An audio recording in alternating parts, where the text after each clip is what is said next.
Shooting my own cows. It was a wake-up call. Looking for images of the new UNCC field house, I found a file of cows. Learning someone had directed another person to go and shoot the animals that I always wanted to stop and shoot. Mission to do more of what you really want to do, or someone else may do it, they may even get paid. Many adventures have unfolded since the cow incident. This one started at Gibbs Farm, New Zealand, a visual metaphor for the book you need to read or write, the friend you need to visit, or the baby that could possibly be born next year instead of waiting until the world is perfect and every day is sunny. Talk about exceeding all expectations. I saw this sculpture park while riding shotgun with owner-founder Alan Gibbs. I suggest he holds the title of most fearless collector in the world, and the biggest sculpture has created some really big stories. Building in the ancient technique of stacked stone Roman arches, Andy Goldsworthy imparts the simple form that Gibbs seeks in abstract minimalist sculpture.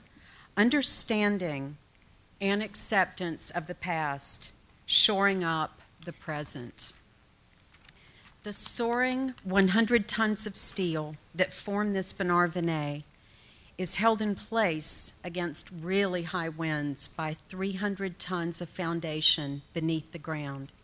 Hidden strength gives this elegant curving vertical the freedom to be graceful. A personal favorite is the most massive Richard Serra in the world, and the result of a lot of wrestling between Gibbs and Serra. Gibbs wanted it so tall that finding steel plates seemed improbable, suggesting Serra use concrete. I relish telling Gibbs that concrete is of the devil, and I was glad that Serra won. The low horizontal striation that you see here is caused by sheep that rub up against it, seeking warmth and a good scratch. And I rub my back up against it too. Remember, really, it does not take an expert or a genius to truly appreciate fine art. Roaming 1,000 acres were zebra, bison, emus, ostriches, many other creatures. Gibbs says you have to choose the best sculpture to come up with something as interesting as a giraffe. The sheep leaves a ring of wool on the ground. The least among us leaves a mark. The grave marker of the Maori chieftain buried here in the late 1800s overlooks the harbor. This was his land. Gibbs' father is buried here, and he intends his own memorial. Due to his driving style, I wondered if he were planning on taking some of us with him on this particular day. We may not have made the advanced preparations. Ralph Hatteri's tangled canopy seems barely wide enough to drive through, and of course saying woe to Alan Gibbs causes him to accelerate. Gibbs says if you're going to have something scary, it should be really scary. Of native Maori origin, sculptor Ralph Hatteri died 1 week after I left New Zealand.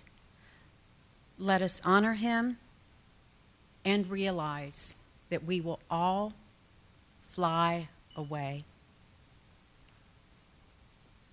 Set in stone are usually words conveying finished work.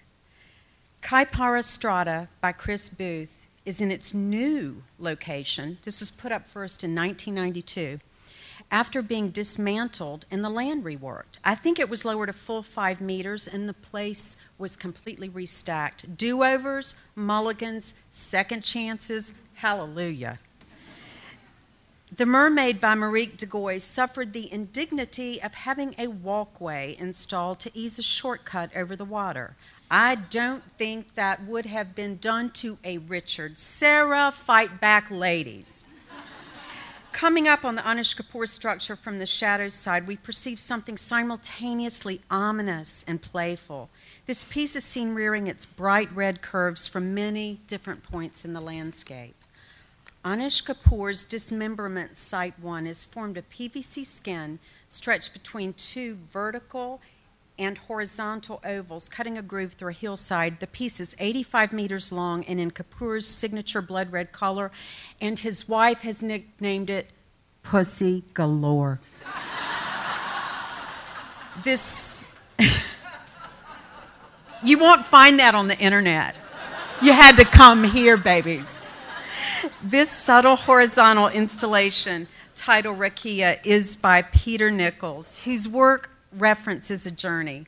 It gives us a place to rest from the triumphant Kapoor and the soaring Vinay that you see way up on the right. The fountain dancing in an undulating variation of high and low is by Kenneth Snelson, while the work on the right is by George Rickey, which moves stainless steel in subtle response to the wind.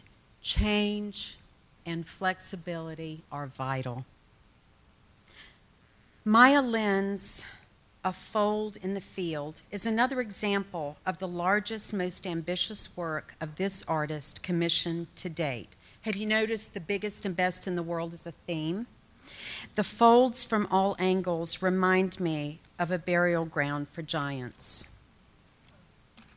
This portion of the land hints at exactly why Peter Jackson chose to film the Trilogy of the Rings and The Hobbit in New Zealand, about 3 hours south.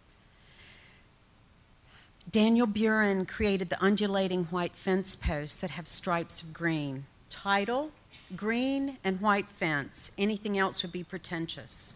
Horizons is a great steel piece by Neil Dawson that some suggest is a piece of corrugated steel blown off a barn, but for me it's a page written invisibly large with words that greet you in Auckland. Traveler, your dreams are awaiting. Now, for no better reason than it's what you truly long to do, I encourage you, shoot your own cows.